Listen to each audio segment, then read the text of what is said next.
सभी का बहुत बहुत स्वागत है। मेरा नाम रोबिका लियाकत है। 4:50 हो रहे हैं और इस वक्त आप देख रहे हैं गूंज का स्पेशल एडिशन न्यूज 18 इंडिया पर, powered by Vikram T.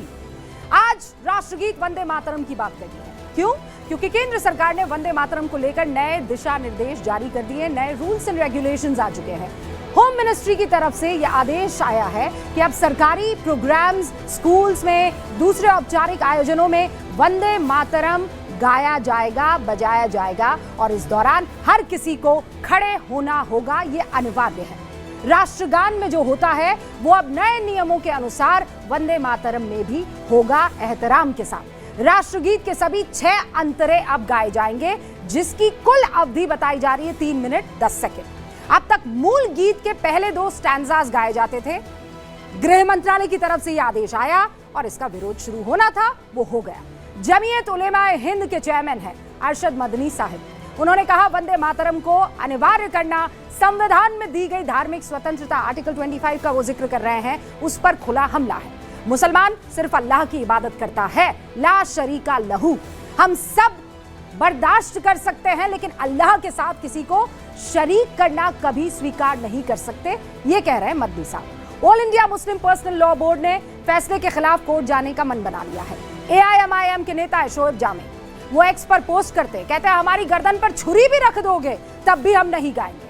TMC सांसद डोला सेन कहते हैं कि बदलाव बंगाल में चुनाव की वजह से किया गया है। जमीयत और AIM यानी all India Muslim personal law board के इसी विरोध को अब कांग्रेस का साथ भी मिल रहा है। कांग्रेस सूत्रों के मुताबिक कांग्रेस वंदे मातरम के शुरुआती 2 स्टैंजास गाने के तो पक्ष में है, जो पहले से हुआ करता था, लेकिन सरकार ने 3 मिनट 10 सेकंड का जो ये गाना गाना अनिवार्य किया है, इस गीत को अनिवार्य किया है, वो उसके खिलाफ है। आजादी से पहले कांग्रेस अधिवेशन में शुरुआती 2 स्टैंजा इसीलिए तय किए गए थे क्योंकि बाकी धर्म के लिए इसे गाने में किसी तरह की मुश्किल ना हो। परंपरा बाद में ये अडॉप्ट कर दी गई, जिसे आज बदला जा रहा है और वो भी राजनीति की वजह से, ये कांग्रेस कह रही है।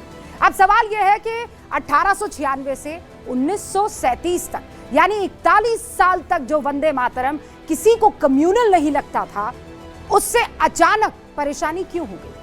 प्रधानमंत्री ने संसद में वंदे मातरम के 150 साल पर जो चर्चा हुई थी उसमें कांग्रेस पर गंभीर आरोप लगाए।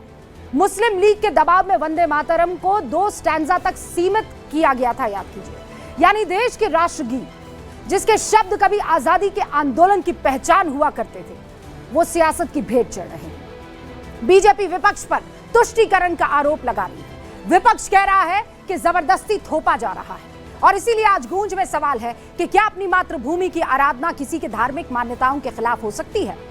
शुरू करते हैं गूंज देश के युवा और अपने खास पैनल के साथ।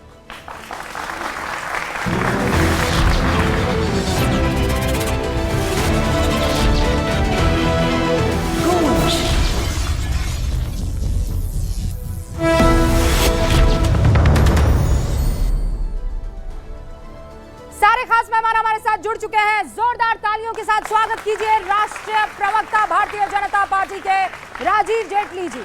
उनके ठीक बगल में समाजवादी पार्टी के राष्ट्रीय प्रवक्ता अनुराग भदौरिया जी। आपको बता दें लेफ्ट के लीडर विवेक श्रीवास्तव जी भी हमारे साथ जुड़ चुके हैं और उनके बगल में गरीब नवाज फाउंडेशन के मौलाना अंसार रजा साहब, जमीयत हिमायतुल इस्लाम के अध्यक्ष कारी अबरार साहब भी हमारे साथ जुड़ चुके हैं। मुस्लिम राष्ट्रीय मंच के मोहम्मद फैज खान भी इस वक्त हमारे साथ हैं। जोरदार तालियों से स्वागत।